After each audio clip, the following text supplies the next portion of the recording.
Christmas time is a time of giving and receiving, a time when sacrifice makes all the difference, whether it be putting your personal feelings aside to spend time with family or just simply giving up a piece of yourself.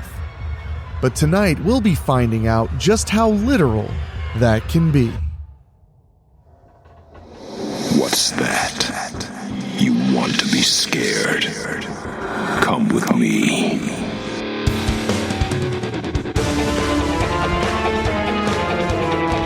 You will experience tales of horror, ghosts, and death. It is not recommended for the weak at heart. Listen in the dark. It's more fun that way. This is Weekly Spooky.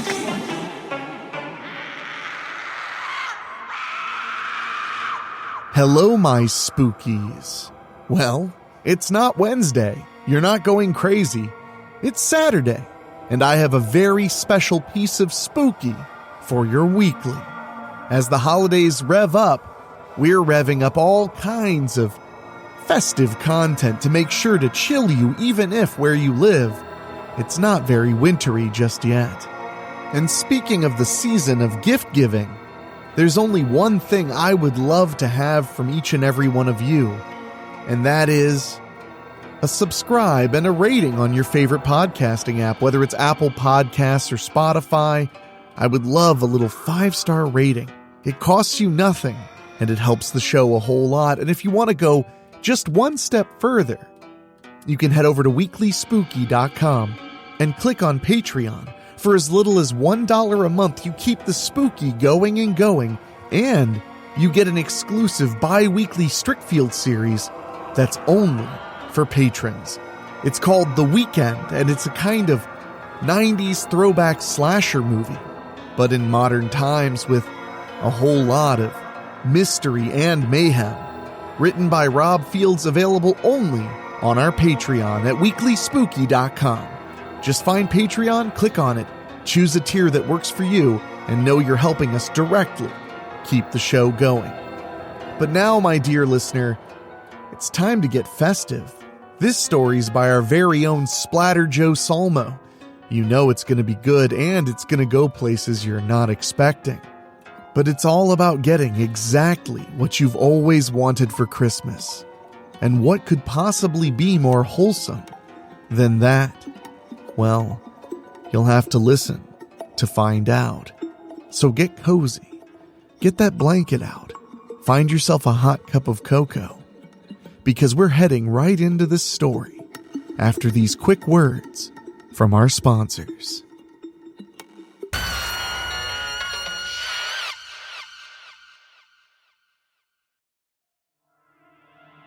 A Christmas to Remember by Joe Solmo. Donnie shifted his old Ford pickup into gear as he left the rest stop. It should be the last gas stop before he was finally home.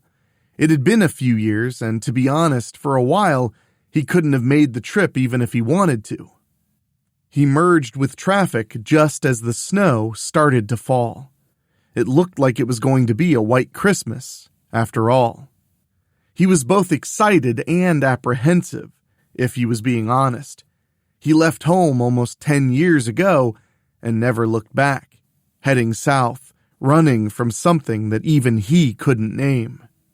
Just a feeling. He always hated the North, and it bothered him to think he would die there. He headed to Fort Lauderdale as soon as he could, for a better life, where he almost instantly got hooked on heroin and became homeless, the shame of which kept him from calling home for help, at least at first. Then it got harder and harder for him to reach out, playing out his family's scrutiny in his brain over and over. He could just hear them calling him a junkie and a loser.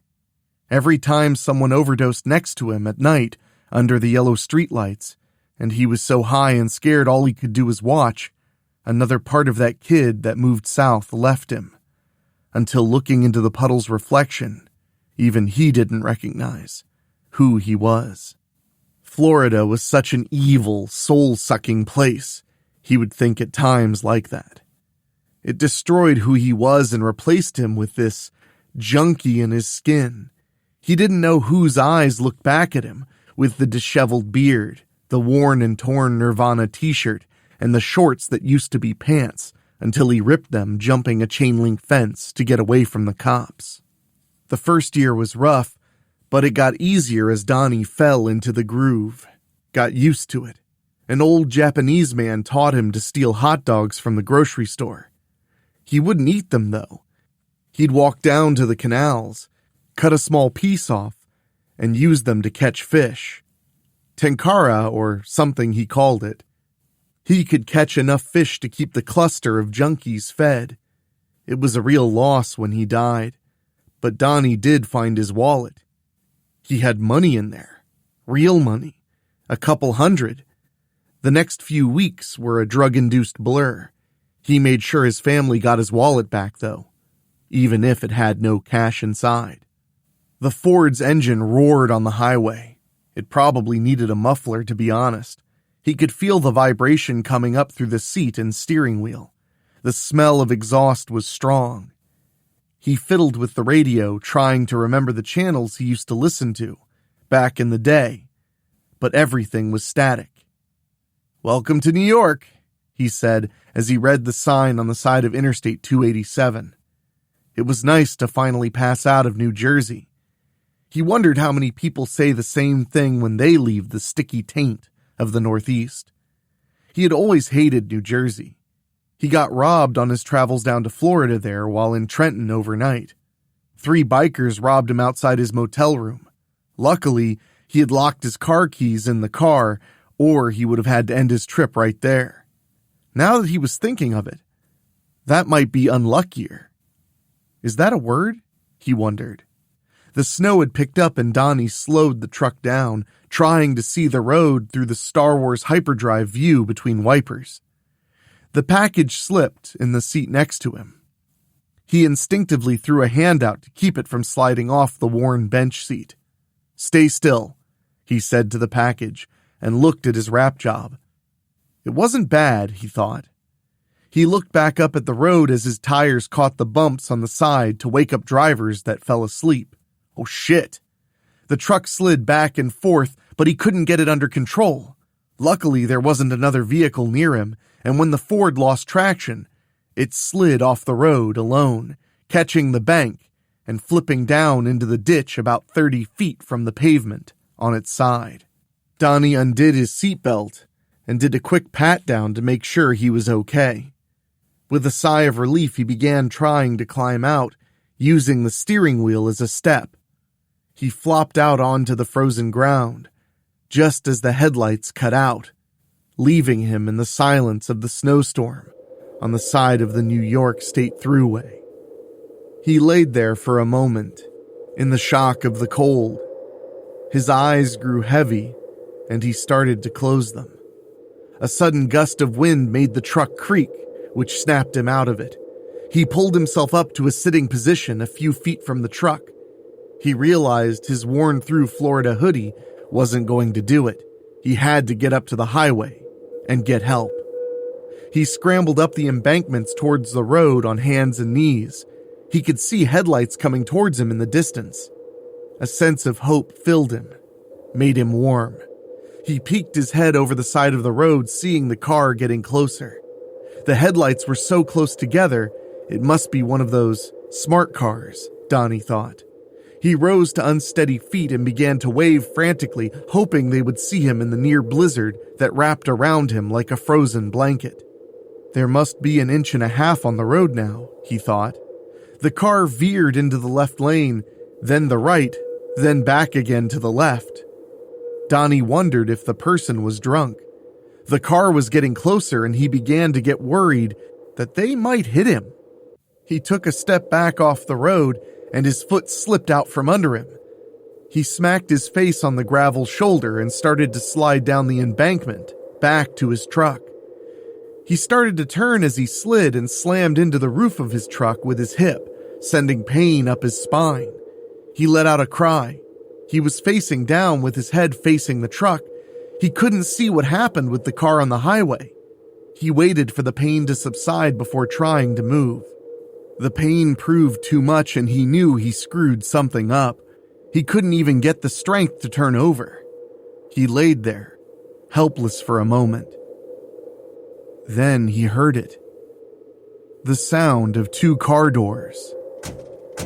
Maybe they had seen him and stopped.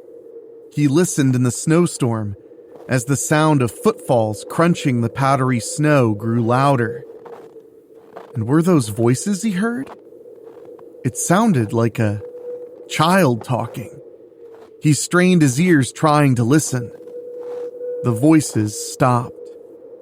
He wondered how much snow was on him now, with it whipping around like it was. Maybe they couldn't see him. "Help!" he called out into the night weakly.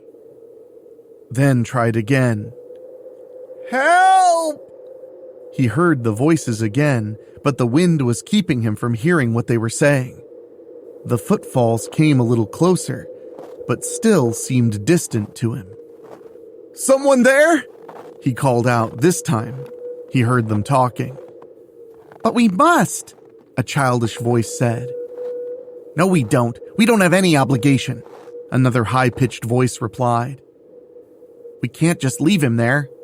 "Sure we can. It's easy. We just go back up the hill and forget this happened," came the response. Donnie winced in pain and forced himself to turn over.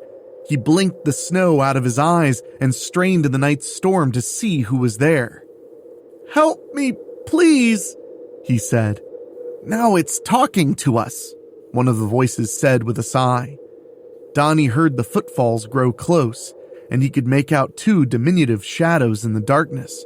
One of them turned on a flashlight and stuck it in the snow to give them some light. "It looks injured," said the first voice Donnie had heard. "It might not be in good shape," came the reply. Donnie raised one hand up to block the immediate light and see his would-be rescuers. As his eyes adjusted, he made out the faces of 2 short people. They both wore green pointed hats. One was holding a black leather bag in his hand that reminded Donnie of the type he'd seen in old movies when doctors made house visits. They both had pointed soft shoes tied to some kind of snowshoe. "I mean, it seems like fate brought it to us," the one said. "You swerving while getting roadhead is hardly fate," the other replied. "Well, either way, this could go quite a ways towards our quota. Let me get the list." "Who the fuck are you guys?" Donnie asked, exasperated at the conversation. The one holding the bag looked at the other one, who now had a list. He turned it so his companion could see. The one holding the bag nodded and squatted down next to Donnie's face. "Ain't it obvious, kid? We ain't your fairy godmothers. We are the dream fulfillers, the ones working behind the scenes to make everything perfect every year. Now be quiet while I make some wishes come true," he said, and pulled a stainless steel saw from the bag. "Liver, right?" The other nodded. "What the hell?" Donnie called out. "You gonna whine the whole time?" the doctor one asked. He placed one hand over Donnie's mouth, and Donnie tried to shout into the night. "You ever ask Santa for something impossible for Christmas? Do you have any idea how many people wish for the unfeasible? How the fuck do you think they work? New limbs and organs poof into existence for them? No, we have to go out and harvest the fucking things, and that fat jolly fuck gets all the credit." He ran the saw across Donnie's chest, cutting into the flesh. Donnie wondered if the cold or shock would numb the wound first as he watched the steam rise from his open wound. "You see here, kid, we can scratch several wishes off our list. You're doing us a favor, really." "I know I don't seem appreciative, but I am," Doc said with another saw across the chest. The other one was returning from the car with a biohazard cooler. Donnie responded, but the doc was still covering his mouth. He stopped sawing and lifted his hand off Donnie's mouth for just a second. "What's that, kid?" "You guys are Santa's elves?" Donnie asked and began to laugh. "That funny to you?" Doc Elf asked. Donnie couldn't help but laugh in the freezing cold at the thought of being murdered by one of Santa's elves. "Something not elf-like about us?" Doc asked. The other elf climbed onto the truck and peered inside. "Are we not fucking full of cheer?" Boss? Come here," the one on the truck said to his partner. Doc Boss tossed down the saw in the snow and made his way over to the truck. The other elf had to help him up. "What do we got here?" he asked and turned back to Donnie. "Shit," Donnie said as he realized they had found his package. He scrambled for the saw in the snow. Every movement was a world of pain that tried to envelop him. He managed to get his grip on the saw and tried to rise to his knees. At least then he could look them in the eye. When he turned to face them, both elves looked at him in disgust as they held his package in front of them. "She had been so pretty," Donnie said as a tear streaked down his face. "I loved her." "Is that why you killed her?" Doc asked. "I gave it to her. The smack she OD'd on. It was my fault," he said, lowering the saw. I couldn't say goodbye yet." "She ain't so fresh, kid," Doc said. "She been dead a few days?" "Yeah, 3 now," Donnie responded. "Fuck, that's too long for us," he said, and tossed the cellophane-wrapped body down in the snow. He took a few steps closer to Donnie, then saw the saw. "What are you going to do with that? You're losing blood every second. There's no way you can win this." Donnie rose to his feet steadily. "Come at me, and I'll kick your fucking head off," Donnie said. "You know that saw had reindeer ejaculate on it. It's a type of anesthesia. The only reason you're standing right now is pure adrenaline, but it won't last," Doc said and shook his head. Donnie charged and tried to swing the saw at Doc, but lost his grip mid-swing, and the saw dropped helplessly to the ground. He tried to ball up his fist for a backswing, but his legs gave out and he fell back to his knees in the snow. Doc looked him right in the eye. "That would be the deer cum working. Stupid move, kid," and punched Donnie in the face. He fell onto his back in the snow. "Get over here and hold him down," he called to his partner. Donnie watched on in horror as Doc started to saw with a renewed vigor in his chest. As he lost feeling, a peaceful smile crossed his face. At least he didn't have to face his family after all these years. Or worse yet, hers. The beeping of the machines kept Mary awake. She wouldn't leave her daddy's side, even though things looked grim for him. She had been praying like Mommy asked her to do for weeks, and nothing had changed. She even wrote a letter to the North Pole to ask Santa for help 2 days ago.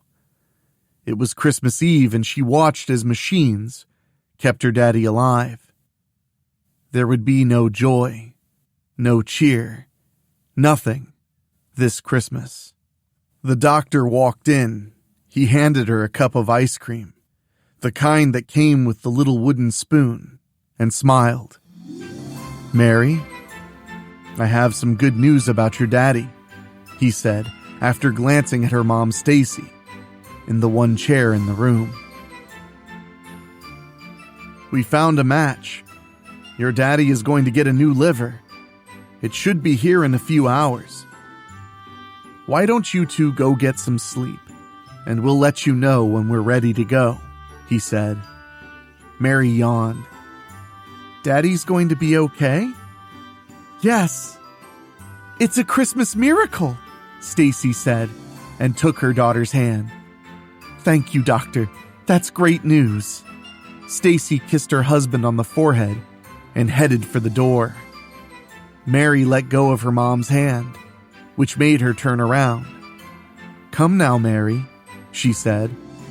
"But Mom, someone is there with Daddy," she said. "Just the doc," her mom replied, and pulled Mary out the door, who was looking over her shoulder. After everyone left from behind the curtain, a pointed green hat peeked out and patted the husband's foot on the bed. "You're gonna be okay, fella." The small figure jumped down onto the floor and carried his black bag with him out into the hall, unnoticed by all.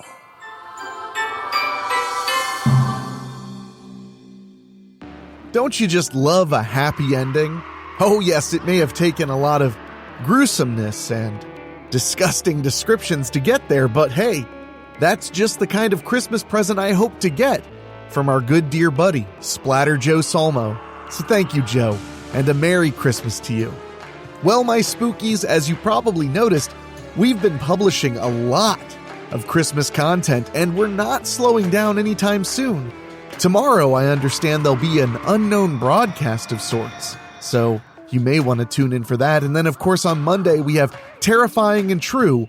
And then Tuesday, our good buddy Cameron Chaney from Library Macabre is going to be here to talk about the best choices for holiday horror books. You will not want to miss it. His YouTube channel is a plethora of fascinating information about paperback books and the love thereof. Can't wait to have him back in the studio. And I want to say a huge thank you to everybody who's joining up on Patreon. We're up to 91 backers, and I would love to see 100 this year. So consider going to weeklyspooky.com and clicking on Patreon. And speaking of Patreon, I want to say an extra special thanks to our Patreon podcast boosters. These are folks who pay just a little bit more to hear their names on the show. And they are Johnny Nix, John Callan, Bobbletopia.com, Megan Hula, Julia Kirsch, Brent McCullough, Steve King, Karen Weemet, Jack Kerr, and Craig Cohen. Thank you guys, and if you want to join them and hear your name on the show, just go to weeklyspooky.com and choose a tier at $15 or higher to hear your name at the end of every program. But now, my friends, it's time for me to get out of here. I do want to remind you, though, the exclusive Strickfield series is only available on Patreon. It's called The Weekend.